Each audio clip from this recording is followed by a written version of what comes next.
magacaygu waa Maxamuud Nuur Warsame waxaan ka warbixinayaa ceelka sida loo qodo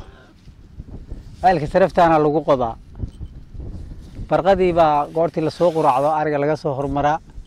bacaadkaas baa la yimaadaa saatana loogu qodayaa ceelkii afkiisi baa helaysa ciidda iska tuuraysa ciidda markaa iska tuudid ciidda u daba socotay biyihii baad gaaraysaa biyahaas markaad qodid ciidda ka saadhid baad kaalimo jeexanaysa wadaantaadana qaadanaysa ilaa nus saac baa lagu qodaa aduu ceelka ugu weyn hal saac baa lagu qodaa laba ama qodaysa ama mid baa qodahaya hadba intii joogta ceelkan hadda labaan ku qodnay dabadaaba nin iska barbaray nin baa hadba nin baa qodahaya maya isku mid weeye wax kala duwan ma jiraan ceesha ilaahay badiyo goofkaas inta goofka ku taala weeye aduu geela dhinacaas u badan yahay laakiin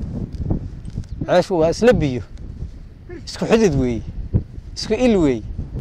biyo bari ay qaraaraan jireen oo waa jirtay laakiin hadda ceeshu macaan bay isku bedeshay aduu marmar baa bad soo fariisan jiray xogaa xaraarin jiray laakiin hadda waa okay idigu waa dhimin kara waa xareed waha badina wataas biyo halkaas waa la qotaa badda afkeeda waa xareed ilaahay baa kala soo ka taxadari digadaas iyo waxa ciidan ku dhacaysa la diiday ceel waxa xaani baa la rabaa in laga cabo cusub hadii la doono rag waa dabooshaa daboosho waa ka cabaa sidii la doonaa looga cabaa biyo laakiin waa sidii maaragtay wasaqda looga dhowro iyo digada hadeerba booyada dhaasanayay loo dhaamiyo ceelka halka uga jeedaan hadda wali laga dhaamin booyad baa loo qodo baadiyo loo wado